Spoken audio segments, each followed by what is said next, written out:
Early pregnancy science എന്തൊക്കെയാണ്? Hi, ഞാൻ doctor Asiya Maher. First and most important എന്ന് പറയുന്നത് മിസ്ഡ് പീരീഡ്സ് ആണ്.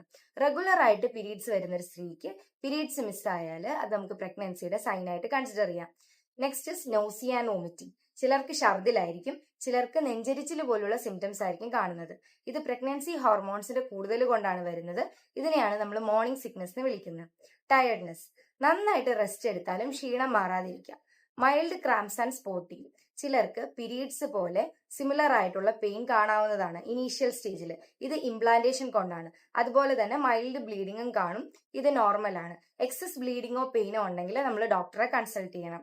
ബ്രസ്റ്റ് ചേഞ്ചസ്, ബ്രസ്റ്റിന് ടെൻഡർനെസ്സും ഹെവിനെസ്സും കാണാനുള്ള സാധ്യതയുണ്ട്. അതുപോലെ ഏരിയോളയ്ക്ക് ചുറ്റും ഡാർക്ക് പിഗ്മെന്റേഷനും വരാറുണ്ട്. ഫ്രീക്വന്റ് യൂറിനേഷൻ, ഇത് ബ്ലഡ് സർക്കുലേഷൻ കൂടുതൽ കൊണ്ടാണ്. കിഡ്നിയിലേക്ക് ബ്ലഡ് സപ്ലൈ കൂടുമ്പോൾ യൂറിനേഷന്റെ ഫ്രീക്വൻസി കൂടും. മൂഡ് ചേഞ്ചസ്, ചിലർക്ക് പീരീഡ്സിന് മുന്നേ ഉള്ള PMS സിംറ്റംസ് പോലെ തന്നെ സിമിലർ ആയിട്ട് സിംറ്റംസ് കാണാറുണ്ട്.